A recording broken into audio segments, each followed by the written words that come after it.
Today I'm going to go over 5 different practice techniques you can use in your daily practice sessions. But before we get into it, you want to know about the concept of overlearning. Overlearning can be done by doing at least half the number of tries that it took you to get a correct repetition. So if it takes you 10 tries to get it right, then half that is 5, right? So you should do at least 5 correct repetitions in a row for like something to stick your next practice session. And my favorite way by doing these correct repetitions in a row is to break it down into groups of 3. And so you have like 3 reps in a row, 3 correct reps in a row, and then you take like a 10-second micro break. And then you just keep going like that until you get to your desired number. But if you mess up, you have to start from 0, because that makes you really like focus on what you're practicing. And yep, it also helps to count the reps out loud so you can keep track easier. Personally, I won't do any more than 10 reps in a row because my focus just degrades over time, and if I keep going, I'm not going to get anything done.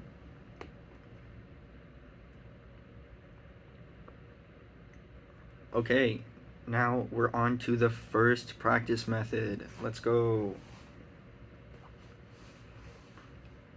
This one is called, just explaining out loud what the issue is and then breaking it down into steps.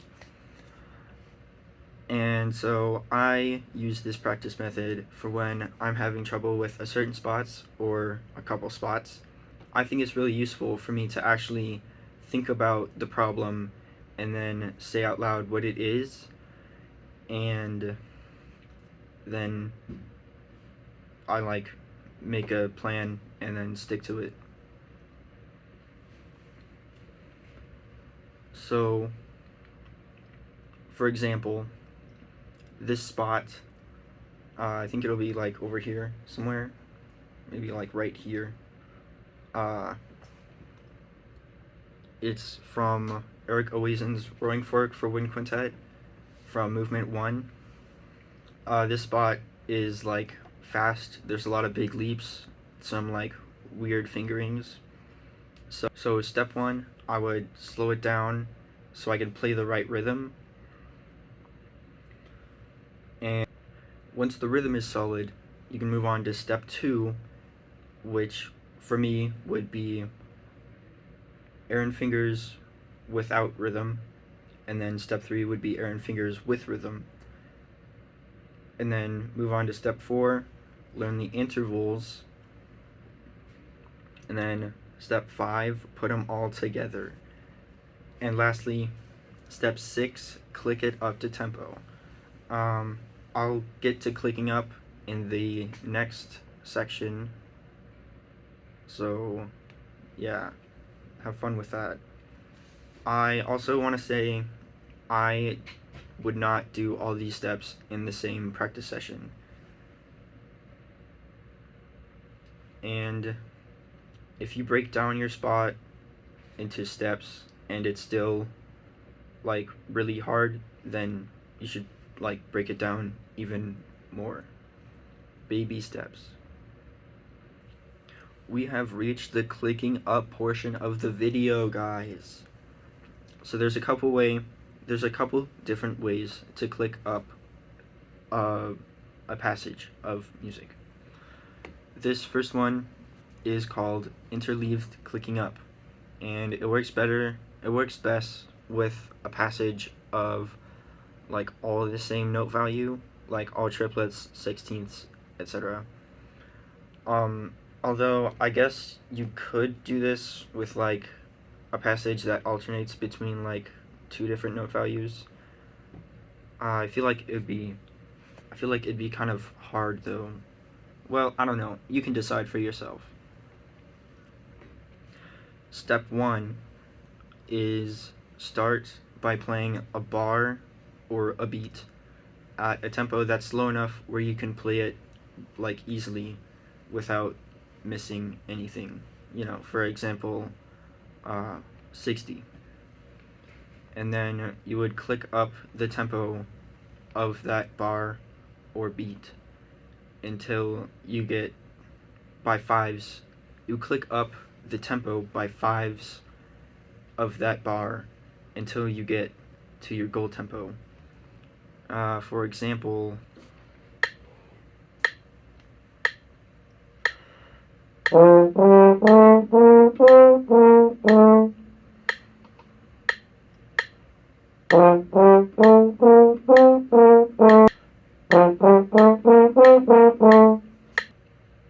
and then step 2 would be to go back to the start tempo, 60, and play the first 2 bars slash beats, and then do only the new bar at 65, and then both at 70, etc., until you reach your goal tempo. Like this.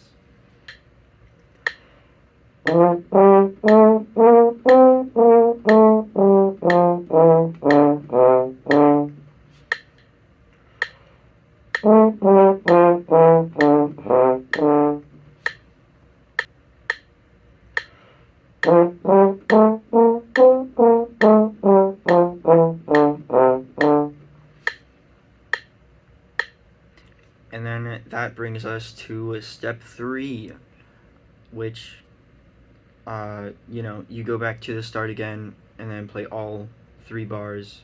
You play 3 bars at 60, and then you do the new bar or beat. Whenever I say bar, just like imagine me saying or beat as well. So then you do the new bar at 65, and then you do the second and third bar, the third bar being the new bar if you aren't following along. And then, so like 2 and 3 at 70, and then the third beat at 75, and then all 3 at 80. So, yeah. I will insert an image, a chart, if you will, of the thing, the like, yeah. You should only play each bar once. Like, don't do like the overlearning thing I was talking about at the beginning. And if you're going so fast that you keep messing up, maybe your goal tempo should just be slower. Or if you don't have like the notes learned, then you should probably do that. You should do that first, and then do this after you learn the notes. You can also combine this exercise with the metronome stuff that I'll get to in a little bit. Another way to play stuff faster is by this method called at tempo chunking. So you start off by playing a beat plus a note, like the first note of the next group, so like 1E and a 2 if it's like 16th notes, and you play it as fast as possible, as clean as possible, and then you do 2 beats plus a note, and then 2 and 3, and then beats 2 and 3, and then 1, 2, 3, etc., until you play the whole passage. We are now at the metronome stuff. Yeah. So to start things off, this is called beat silencing. So the only app that I'm familiar with that does this is the Tonal Energy app. It's like a tuner app. It's like $2 or $3 on your place where you get apps. And so I'll like put a clip of like me, like my screen. I'll put a clip of like where you can find it, where you can find like the beat silencing option somewhere over here. Yep. So first you're gonna want to play through the passage with like every note. So like no beat silencing. First you play through the passage, no beat silencing, and then you go back and put the beat silencing on like a low percentage, like 15 to 30, like somewhere in that range. And then you play it again in like a mid-range to like 50 to 75, and then a high, and then you play it again a third time in like a higher range. So that could be like 80 to 95% of the beats are silent. And I find this exercise really helps with keeping a steady subdivision. And second metronome thing you can do is offbeat met. Probably heard of this one before. So if I get my met going here at like 60,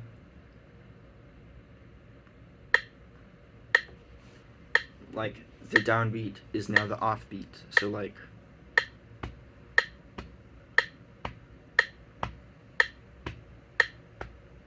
one, 2, 3, 4, 1, 2, 3, 4.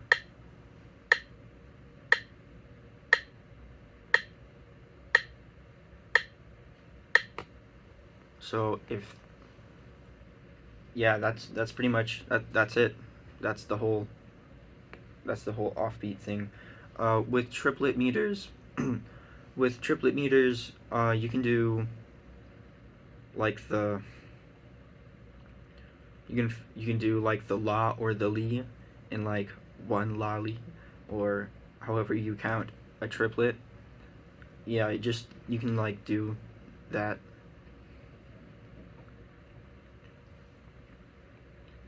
Every other beat met, I feel like that's pretty self-explanatory. So like if you were in 4/4, then you would just like silence beats, like 2 and 4, or you could just take the tempo you're at.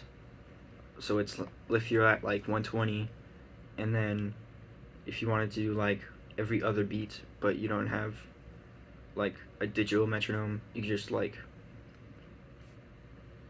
half the tempo, so it'd be like 60, and then that would be every other beat.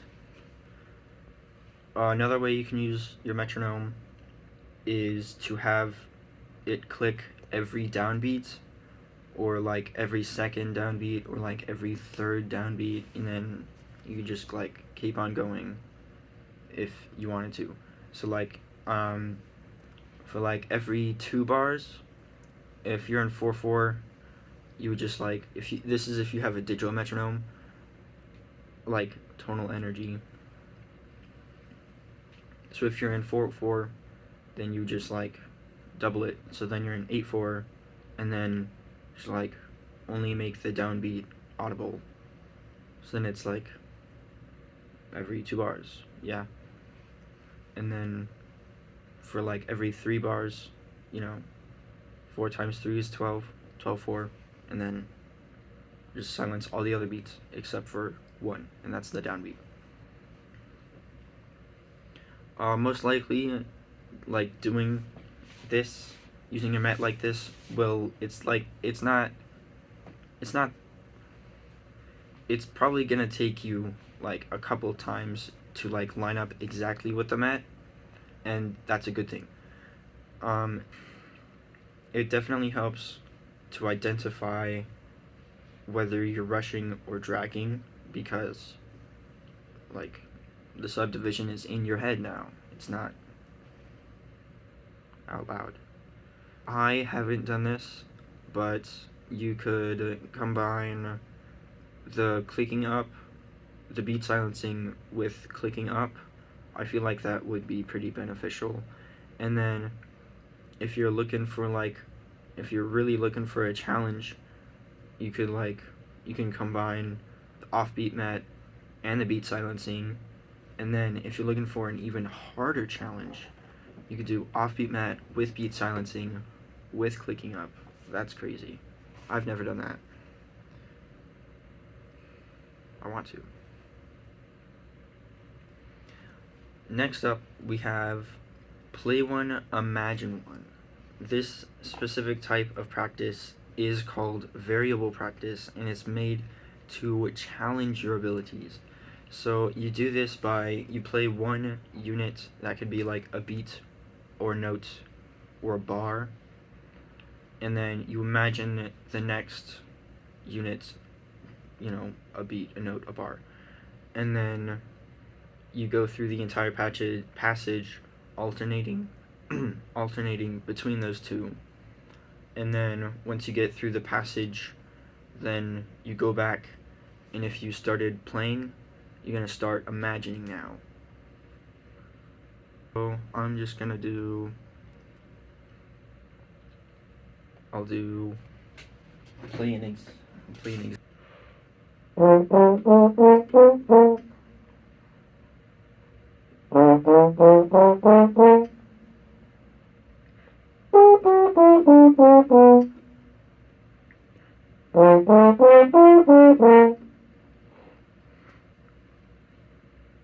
And now I'm going to start with imagining. I want to play the passage like someone is listening to your thoughts, and what they hear is just like one line of sound. If it's a little too hard to imagine what the next unit is, then you can always substitute it out with singing. I do that a lot, and this is another method where if you haven't learned the notes yet, then do that first, because how are you gonna imagine how the notes sound if you don't know what they sound like?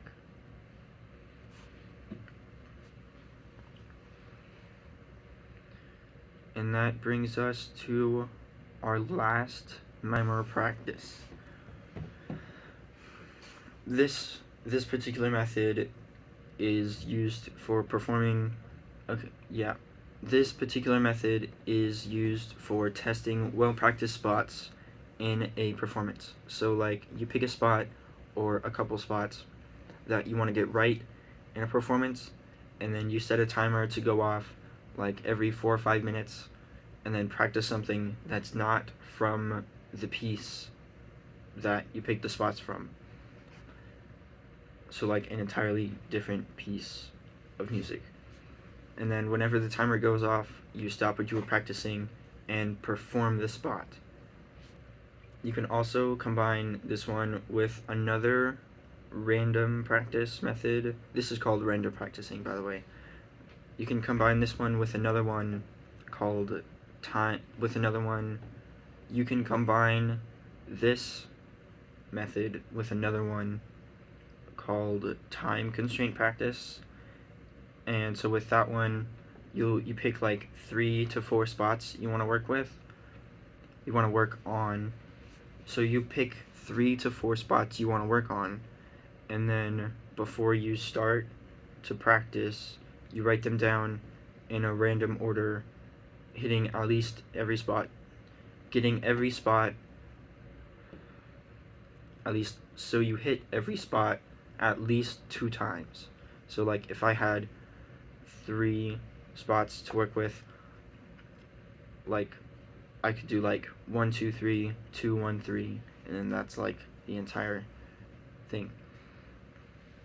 And then so you set a timer off. So you set a timer to go off every 2 to 5 minutes, and then when that timer goes off, you switch to a different spot. And so then if you combine this one, this like random, this time constraint one with the interval practice one, the other one, then this like, so it's just the time constraint practice embedded into the interval timer. So then, so it's just, so it's just the, it's the interval timer method with the time constraint practice embedded in it, except with like the parameters, except with the parameters of like 2 to 5 minutes. Personally, I really like to use like 2 minutes because it's like, it really makes me focus on what I'm trying to practice. I feel like with 5 minutes, I just like tend to get distracted easier. So do what's best for you. I've also used this combo to practice my scales that I'm supposed to have memorized for juries. So, yep. And that is all for today, guys. I hope you enjoyed watching. Be sure to like the video and subscribe for more content.